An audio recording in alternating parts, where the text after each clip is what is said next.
have the moderator with us. Mr. Ravi Gupta is our moderator for the next session, and the topic is SAF Turbulence, Fasten Your Seatbelts. And welcoming our panelists to join us on stage, can we please have Mr. Deepak Ballani? I request you to join us on stage, sir. Let's please have some enthusiasm. Let's just give a round of applause to the final session. Mr. Jodhbir Sachdeva, requesting you to join us on stage. Mr. Thangapandin and Mr. Saroj Sahoo.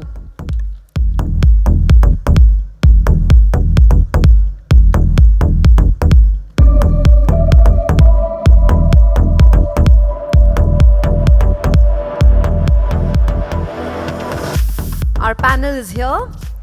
Once again, a warm welcome to everybody on stage. Before we commence our session, we have the unveiling of a white paper on SAF. And may I please request Mr. Jodhbir Sachdeva, Associate Partner, KPMG, to unveil the white paper on SAF. Can we all please do that?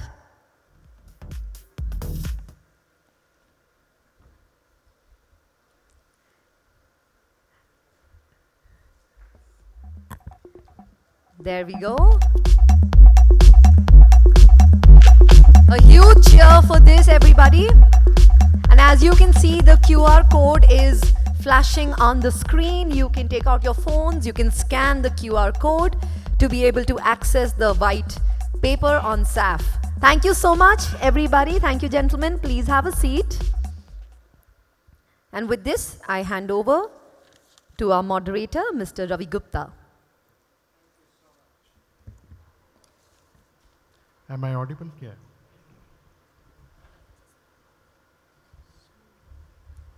Yes, sir. I have one of the speaker who was present. Can you show me the video? Mr. Deepak Ballani, Jodhbir Sachdeva.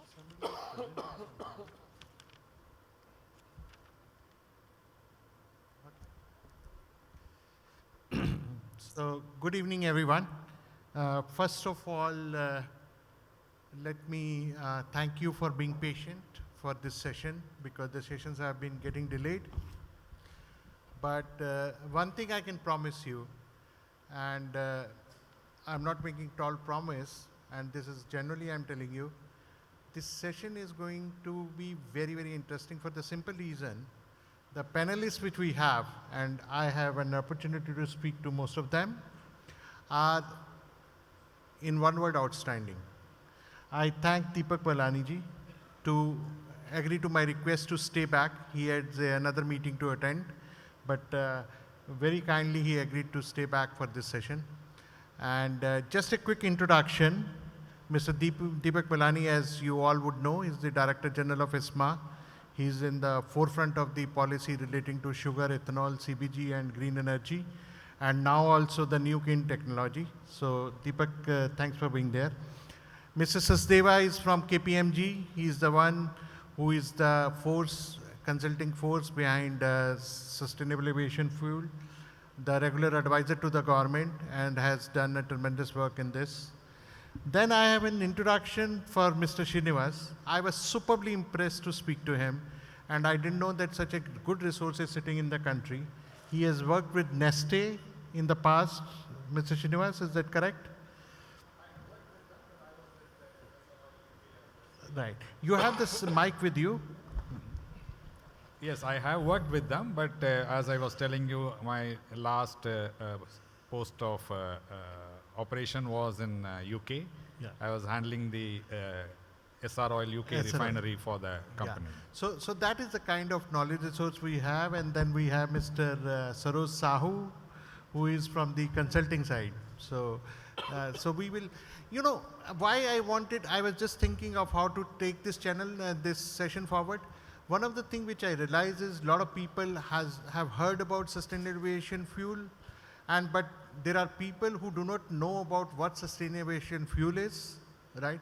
What does it mean for the ethanol industry, and what does it mean for basically the aviation industry? So I think I will quickly start with Mr. Sachdeva. Mr. Sachdeva, treat this audience as novice who doesn't know about it, just for the sake of clarity, even for my guidance, tell what is all about the sustainable aviation fuel, why is it being promoted, and what will it do to the aviation industry, and what will it do to the related manufacturing industry, which is sugar industry and grain industry. Just take clarity as you see in the Mint newspaper, clarity. Right. Thanks, Ravi. So I'll try to keep it as simple as possible, right? And I'll start off with the context of aviation industry and how the SAF essentially becomes a very important pillar for aviation industry, right? And within that, it's both critical for the global aviation industry as well as critical for India as well, right? So when we look at India per se, so India is one of the fastest growing aviation markets in the world. We are already the third largest domestic civil aviation market in the world, and we are on track to become the third largest aviation market within this decade, right? And this growth is something which has been seen across the kind of rapid development in the sector. Over the last decade, we have doubled the number of airports in the country. The Indian airlines have placed amongst the largest aircraft orders globally. So we have more than 1,500 aircrafts which are on order. The challenge is that this huge rapid growth is absolutely dependent upon fuel which is imported within the country, right? And that essentially is the aviation turbine fuel, which is the conventional fuel generated through fossil sources. Now, aviation industry per se, it is dependent upon the conventional fuel because other sources of energy, say for example, we have EV vehicles, right? Battery operated aircraft is a big challenge. Hydrogen operated aircraft is something, technology which is decades away, right? So when we look at the challenge which is there in terms of sustainability, addressing the climate issues because of air travel, and in fact, aviation contributes to almost 2% of the carbon emissions globally. The only viable option which is available is essentially sustainable aviation fuel, right? And this is why it is very critical for the aviation industry to adopt SAF as part of its operations. Various countries and as well as global organizations have put in various mandates as well as policy requirements for the adoption of SAF. We are also signatories to CORSIA, which will kick off from the next year, which will also require some bit of SAF getting blended as part of the conventional ATF fuel. So we are starting off with 1% blending as part of our international operations. Globally also, many countries have put in mandates across the adoption of SAF because from an aviation industry perspective, the only viable way to reduce the carbon emissions for the sector at this point of time, and the largest contributor for it will be SAF. So SAF is something which is a drop-in fuel. It is blended with the regular conventional ATF fuel and used for operations. There are various certifications which are available of which the fuel needs to adhere to. And there are also multiple pathways through which SAF can be produced. So we have, say for example, HEFA process, which uses your hydrogenated esters and fatty acids, which essentially, say for example, the use of your used cooking oil. And many of the refineries are essentially looking to use HEFA process as part of their co-processing facilities to manufacture SAF. Then we have alternate pathways which are more scalable from an Indian context perspective, which is your A2J, alcohol to jet perspective.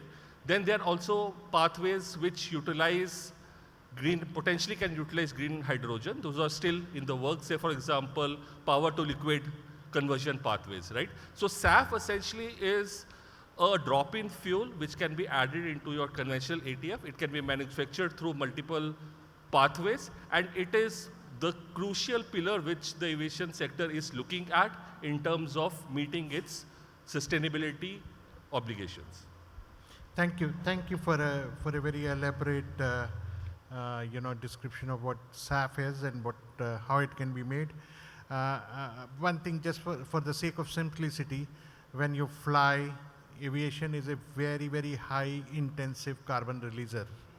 And so the concern between the global community was that if the aviation industry has to succeed, it cannot ignore the renewability and reduction of carbon. And this led to an organization called CORSIA, who made the mandate, time period wise mandate, that this must be the incorporation of ethanol, SAF, which should be in the petrol just to reduce the carbon footprints. So Deepak, I think you will be the best person to guide us. Can you just give a little bit background of CORSIA? What is the mandate, right? And where this mandate is currently being implemented, and what is India's position on this mandate and how the industry can help? Thank you, Ravi. Interesting question. Actually, CORSIA stands for Carbon Offsetting and Reduction Scheme for International Aviation. This was a mandate which was brought in by International Civil Aviation Organization to offset the emissions beyond the baseline. They have set a baseline, so any emission beyond the baseline has to be offset with the carbon credits, and especially in all international flights. So this was till now, till 26, it is all voluntary in nature, but the mandatory phase of CORSIA will start kicking in from 2027, where all the international airlines have to necessarily blend SAF with aviation fuel. So for 2027, it will be 1%, and by 28, 2%, and by 2030, it will be 5%. Now, India is in a very unique position to produce and supply SAF, specifically because, as I said, we have, in my earlier address, I had mentioned that if you take about the entire life cycle analysis of sugarcane ethanol, which is the alcohol to jet, as my co-panelist mentioned, there are multiple pathways, but we've done a complete assessment and a roadmap. Although other pathways are not that scalable, but alcohol to jet is only pathway which is scalable to the level where the international requirement will be met with. So because we have now today overcapacity of ethanol, so it's a very viable, scalable alcohol to jet technology which will perhaps be able to fulfill the requirement of 5%, till 1%, 2%, HIFA can take care. But I believe when we reach at the 5%, alcohol to jet will become the most viable feedstock. So in all, we feel that, since the carbon emission index of sugarcane ethanol is very low, lowest in the world, maize is extremely high, and that is where a big differential part will play. So India, since we have overcapacity of 1G ethanol, and specifically if you also see the main international airports or hubs are located in Delhi, which is close to UP, Mumbai, which is in Maharashtra, and Bangalore. And incidentally, all these three states are the major sugarcane producing states. They produce almost 80% of the sugarcane in the country. So it becomes a very natural gateway for the sugarcane ethanol to be diverted to SAF and not only fulfill the requirement of the international aviation in Indian airports, but there is a huge potential of exporting SAF to the countries like Japan. Now, Japan, we have already signed a joint credit mechanism agreement, and there is a huge potential for us to produce SAF from alcohol to jet and export to the like-minded countries in terms of offsetting the carbon credits. So we've already submitted our report to the Ministry of Civil Aviation. Ministry of Civil Aviation has already come with a zero draft. So, but in order to invest, for example, the industry to invest, there has to be a proper policy framework by the government in terms of price mechanism, the offset guarantee, like for example, the similar way what ethanol blending program, ethanol roadmap was notified. So there is still a long way to go. The government comes with a proper mandate, the policy. We already have the technologies. Praj has a pilot plant in Pune. There are other technology providers. So technology is not a problem. Only the policy, I believe, is a problem where the investment will start coming from the industry in terms of production of SAF. Thank you, Deepak, for since you have to go, maybe I'll ask you another question because you have an important meeting to catch.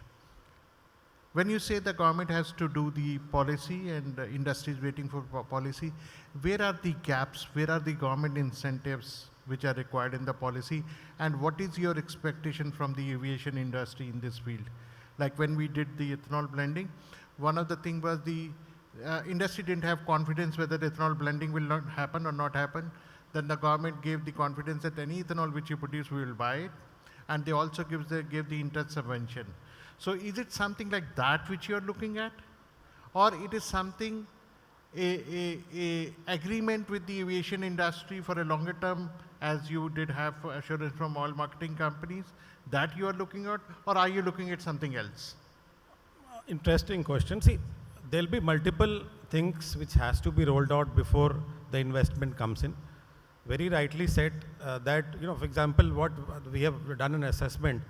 So for a 100 KL SAF plant, there's an investment almost 1200 to 1400 crore, which is a substantial investment. For that to be invested, there has to be some clarity in the policy. Very rightly, for example, interest subvention, which was also given for the ethanol infrastructure creation, there has to be a offset guarantee of everything. That means the OMC, ultimately, who will be the buyer? The buyer is going to be the OMC again. The airlines have a mandate to blend. Airlines will have to accept, obviously, because the technology has just come in. Till we have the economic of scale, the price of SAF is definitely going to be much higher than the aviation fuel, to the tune of around 2 to 3x. And since it is a mandate and good for the environment, and this is an international mandate, the airlines will have to start buying at that particular price, because obviously we are only looking at a 5% blending, which is hardly, if in terms of total cost, is not going to increase their ticket cost substantially. So it has to be a collective effort, the acceptance by the airlines, the policy by the government, the OMCs will have to guarantee buying it. I mean, if everything works out, I think, because since the investment is quite huge, the industry is willing to invest and put the production infrastructure in the country. Thank you, Deepak, for joining this conversation. I know you have to rush, so thank you very much for being with us. I would request the audience to just honor him with a big clap, so that, thank you, Deepak, thank you, thank you so much. Yeah. So we will continue with our question and answer sessions, and Mr. Srinivasalu, in fact, I wanted to take your expertise in this field. You have seen SAF globally, how it is being produced. What is your recommendation for India? How should India go forward in the production of SAF? Which raw material we should use?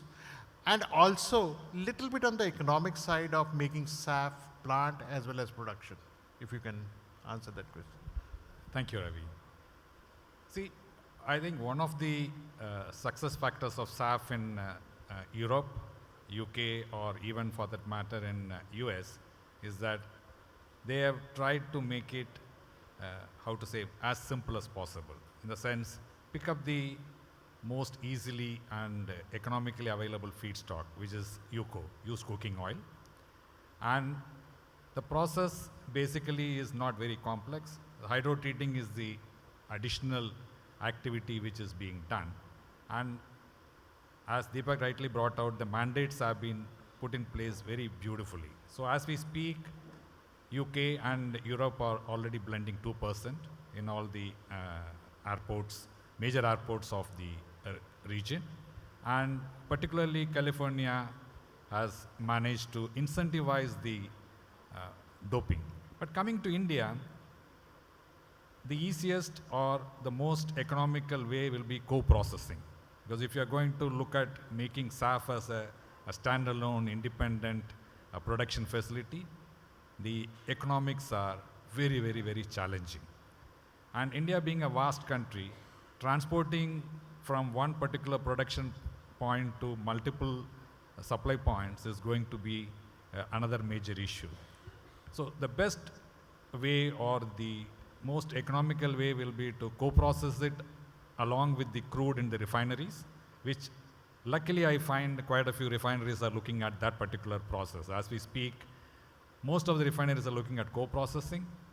supplying it to the nearest airports where the logistics is already in place. And then even if you're exporting it to Europe, you're already exporting a SAF added jet into the European markets, which is going to fetch them a good premium.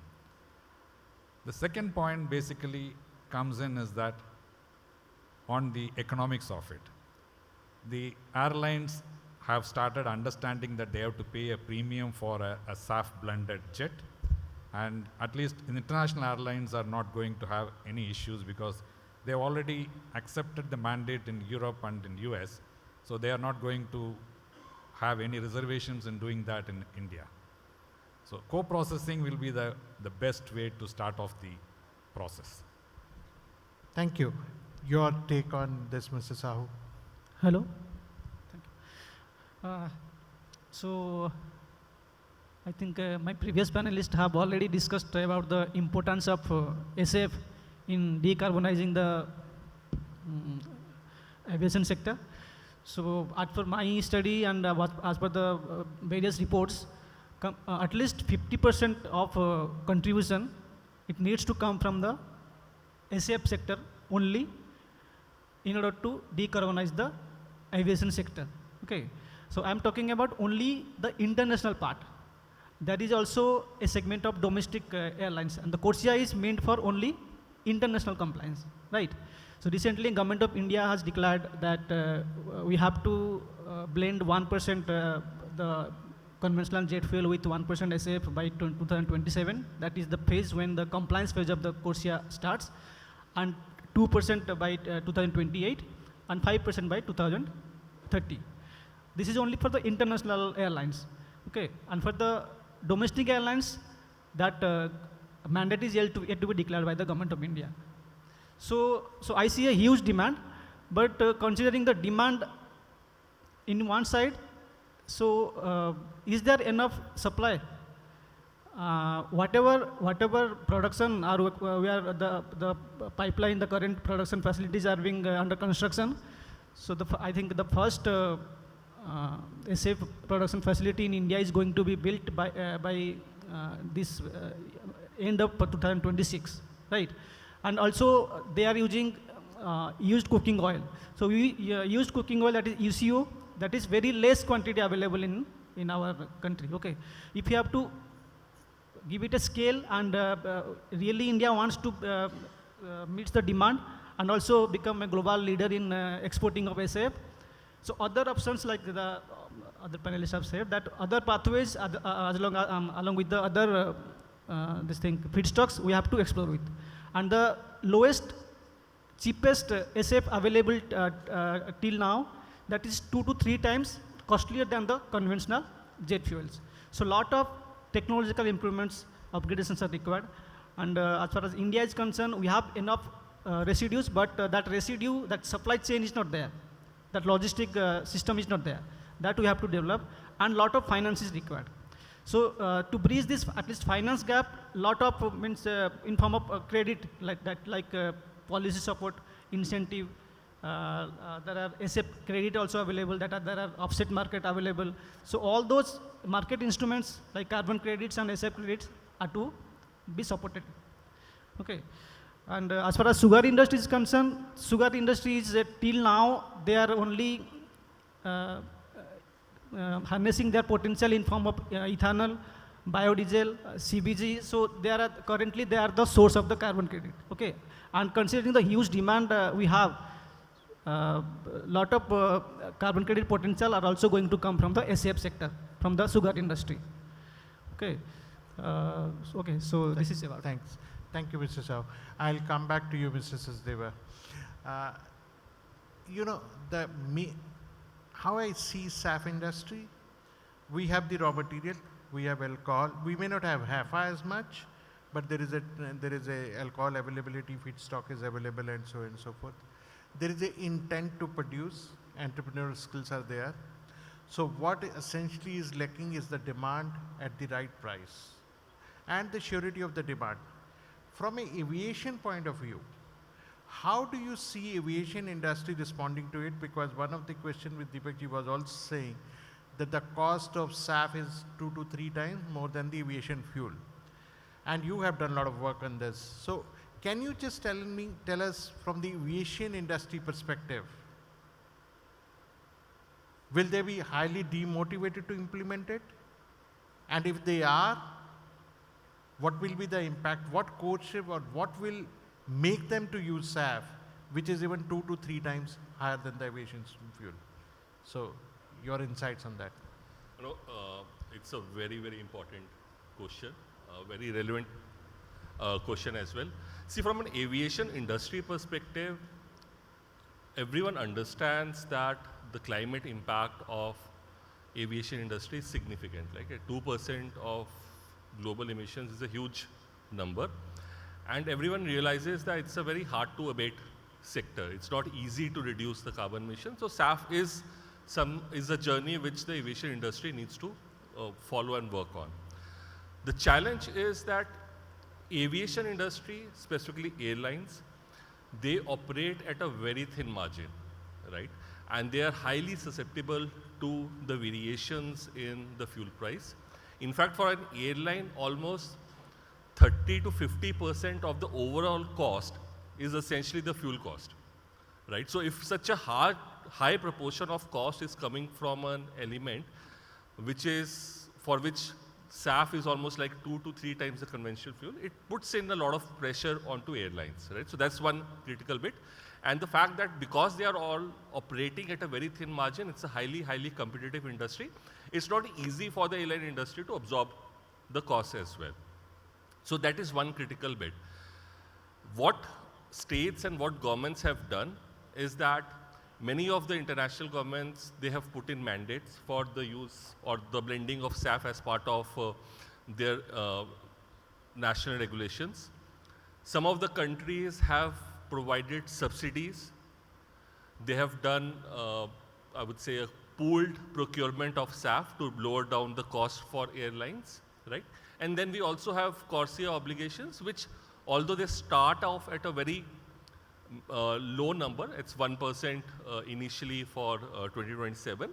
So the marginal impact on the ticket prices is limited, but it's a start for the aviation industry to be able to incorporate SAF as part of the operations.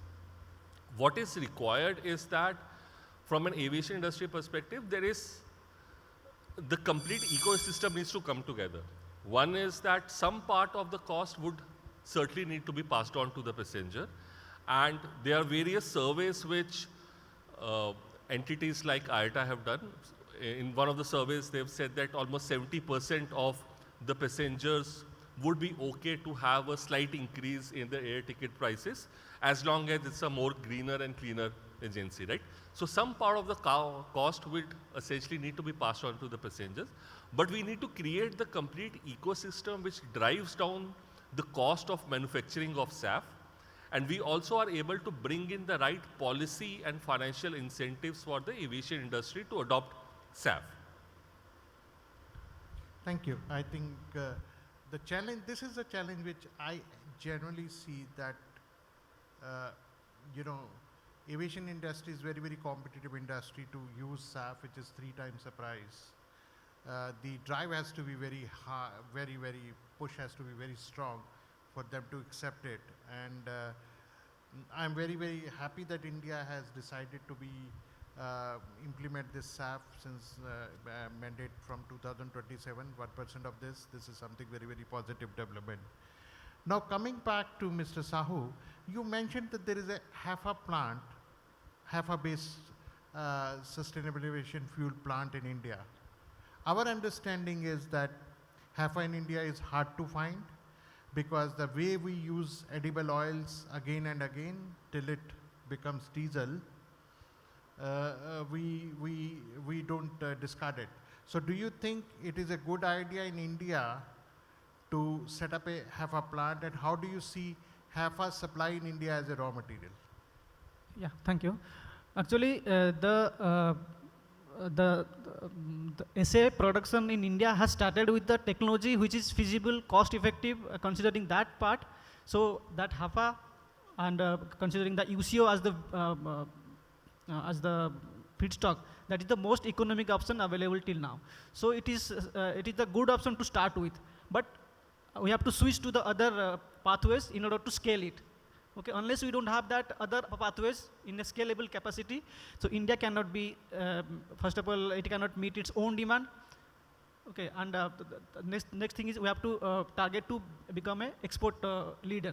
And as far as conventional ATF is concerned, India is still exporting 50% what it produces now. Okay, so accordingly, we have to, if you have to become the leader of the in the export segment, we have to scale other pathways, like the agricultural subsidies, residues in sugar sector and in rice husk. These things we have to try with. No, this is again very interesting for the audience that India exports around 50% of its air turbine fuel to the world, and if we put up a SAF viable industry in India, we can actually send aviation turbine fuel already pre-mixed with 1% of SAF. And that is one thing which I was talking in my keynote speech, that India should go beyond sugar export. It should export SAF, it should export technology, it should export engineering, and we have the world-class engineering this. Mr. Srinivas, I will ask you very general questions because I'm failing to get the questions which are right to ask you. You have seen SAF in US very, very closely. Would you like to describe your experience of SAF implementation in US, and what is your guidance for India? A bigger picture. Thank you. Thank you so much. See, US has been an incentive-based market. So US basically, what US does is it doesn't have a mandate, but it gives a lot of credit. So moment you are blending SAF, there is a credit at the point of production, there is a credit at the point of usage. So the model in US is, okay, I give credits, financial credits to people who are able to bring in biocomponents, not only in SAF, in HVO. So there is a lot of action there. But unfortunately in US also it is only in one state, California, not in the other parts where a state like Texas will keep burning it, whereas California is very focused. Coming to Europe, it is more of a mandate driven. So you have to blend 2%. You don't blend 2%, you have a penalty there. So you have to buy tickets and pay for it. And surprisingly, both have worked fairly well. You'll have to pardon me when I say that in India, unfortunately, other than mandates, nothing else works. So I think in India, we have to follow the mandate route to make it a success. And luckily, the refineries are very well equipped to co-process it. And as Sahoo rightly brought out, we export a good lot of jet. And Europe is a hugely short jet market. So they import almost 15 million tons of jet, and we are one of the major suppliers. So we have a nice synergy to have a SAF blended jet moving into Europe. I think very, very interesting. And this is exactly the opportunity which India is sitting on. You are the world supplier of aviation turbine fuel, and there is a CORSIA mandate. The world is obliged to put 1% of SAF into it. India can be actually a base of SAF production, not only for India, but for the global market. And all we need is to think loud and act fast. My personal take is that we are very late in SAF. We should, the time is today, and that is what I would like to say. In the end, I will just take 2 minutes. Maybe, Mr. Sachdeva, you release a very nice report, and would you like to just give us highlight of your report in 2-3 minutes? Possible anything which audience should know, because they may not get the copy of your report. I think the copy of the report would be available online, so I'll encourage everyone to go through the report.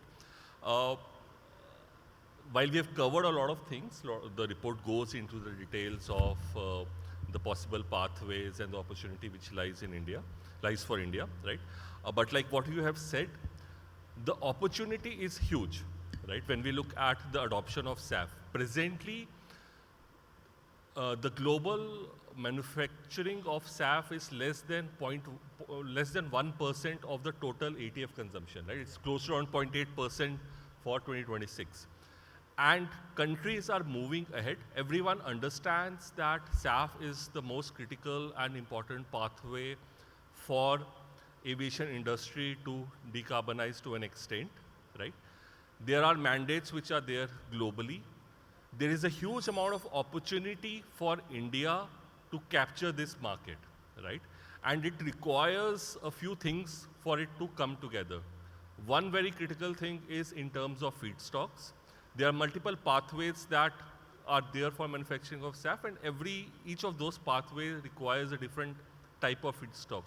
And how do we collect that feedstock, be it in terms of UCO, be it in terms of your residues, right?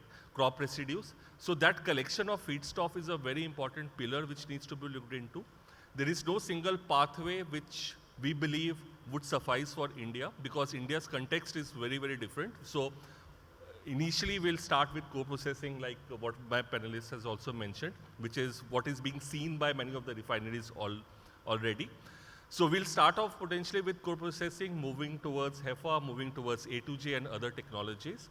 The third very critical element is the right policy and incentive mechanism which needs to be put in for the industry to invest. Because it requires multiple things to come together. The demand has to be there at the right price. And once the demand is there at the right price, the investments will follow. So how do we put in the right mechanisms for policy and fiscal incentives is something which is very critical for us to work upon. Great. Thank you very much, and I thank all of you to spare your time and give us insights. It was really, really nice to have you on the dais. Thank you so much. I agree, it was a pleasure, and this was, thank you so much for the final session of the day. Thank you to our moderator and all our wonderful speakers. I'll take the opportunity to welcome on stage Mr. Rajesh Deora, CFO JK Group. Sir, can you please join us on stage and felicitate all our speakers? Let's begin with our moderator, Mr. Ravi Gupta.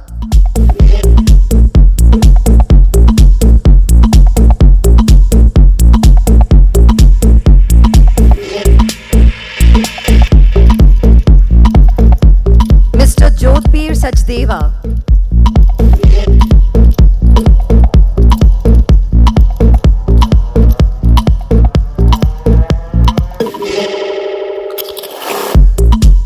Mr. Thangapandin.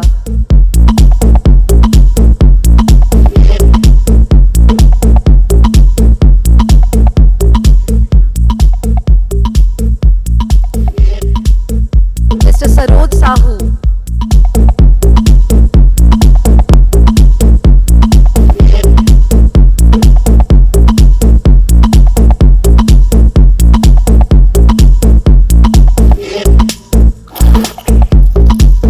Thank you so much. Can I request everyone to come together for a group photograph?